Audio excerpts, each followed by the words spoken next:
बोला रामकृष्ण हरी. रामकृष्ण हरी. नमस्कार, जय महाराष्ट्र. आज खऱ्या अर्थानं एक महिना होत आलेला आहे. आळंदी ते पंढरपूर अशी वारी.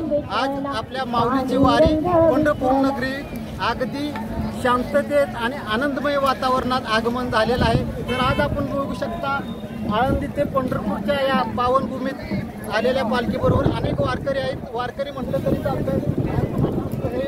हे व्यक्तिमत्व हे जे आहेत ते टिळा लावण्याचं काम करत आहेत. आलेल्या सर्व वारकऱ्यांना काय दिल त्या पैशावरती टिळा लावून सेवा कार्य. त्याचबरोबर आज बघतोय मी बाळू बाजीराव तायप्पा माळसरसकर. मी वारीत प्रथम अतिशय आनंदमय एक स्वप्न होतं वारीत सहभाग व्हायचं. आज मी आलो. त्याचबरोबर आपण ओळख करून घेऊयात. हे सर्व वारकरी आहेत. त्यांना काय आपण कुठून आलात? हा बर. आणि त्याचबरोबर आपण बघू शकता हे वारकरी आपण कुठून आलात? टाकळीवर. बर. टाकळी तालुका माडा. आपण माडा तालुका.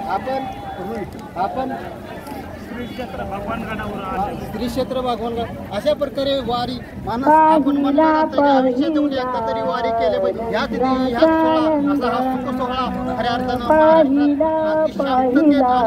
कुठलं गोंधळ नाही, निर्बळ नाही, शांततेत पाच पण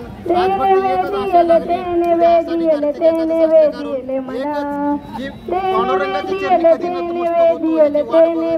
बरोबर प्रशासन त्याचबरोबर आपले चॅनलवाल्यांनी सहकार्य केलं. खरोखरच आम्ही आज नतमस्तक पांडुरंगाच्या चरणी व्हायला आलो. धन्यवाद. आभारी आहे. रामकृष्ण हरी. रामकृष्ण हरी. रामकृष्ण हरी सर्वांना. माऊली.